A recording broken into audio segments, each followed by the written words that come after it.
Good evening and welcome to the Channel Studios here in London with your international news around the world in 5. The UK's Prime Minister Liz Truss has resigned after just 44 days in office, by far the shortest serving Prime Minister ever. I came into office at a time of great economic and international instability. Announcing her resignation outside Downing Street in a televised statement earlier, she said she couldn't deliver the mandate on which she was elected. Trouble began when her first Chancellor, Kwasi Kwarteng, spooked the financial markets with his mini-budget in September. Truss's premiership came under renewed pressure after the Home Secretary resigned and a chaotic vote happened on fracking. Given the situation, I cannot deliver the mandate on which I was elected by the Conservative Party. I have therefore spoken to His Majesty the King to notify him that I am resigning as leader of the Conservative Party.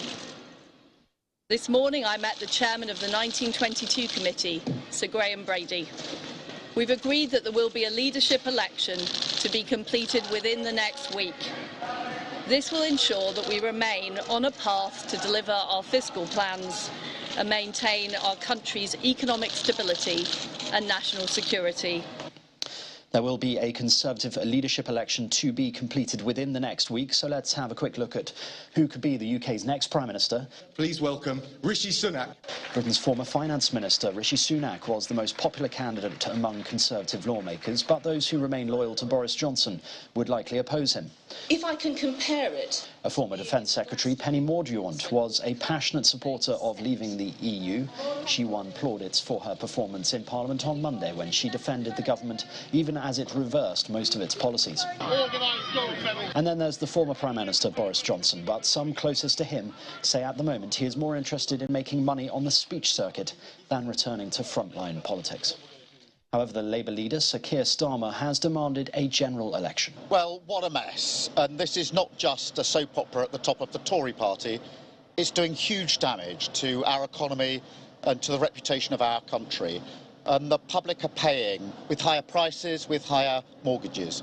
So we can't have a revolving door of chaos. We can't have another experiment at the top of the Tory party.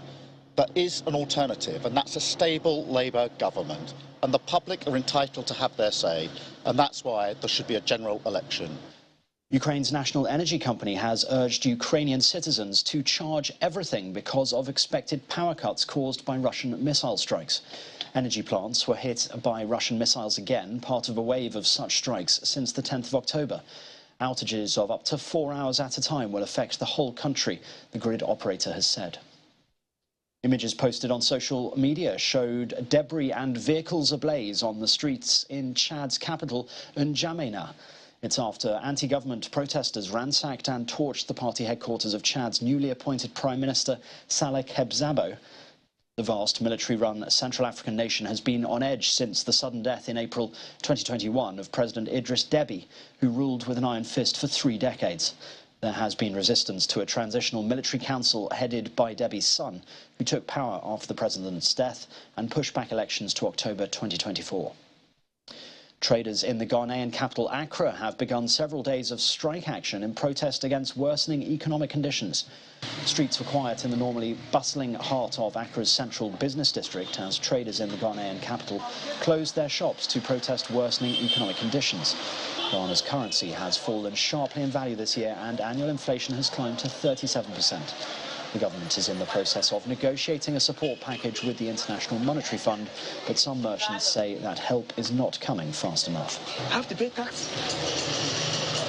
I have to pay rent bill. The percentage I have. So many taxes I have to pay. And today, if I have in a shop, I open this shop up. And the biggest football spectacle in the world is now just 1 month away. The World Cup kicks off on the 20th of November as Qatar take on Ecuador at the Al Bayt Stadium in Al Khor. 32 teams will be competing to dethrone the holders France, who won the 2018 World Cup in Russia. This year's World Cup is the first to be held in a Middle Eastern country. Qatar has faced intense criticism from human rights groups and media over its treatment of migrant workers. It is the smallest country to have hosted soccer's global showpiece. And that's your international news around the world in 5. Now back to the Channel Studios in Lagos.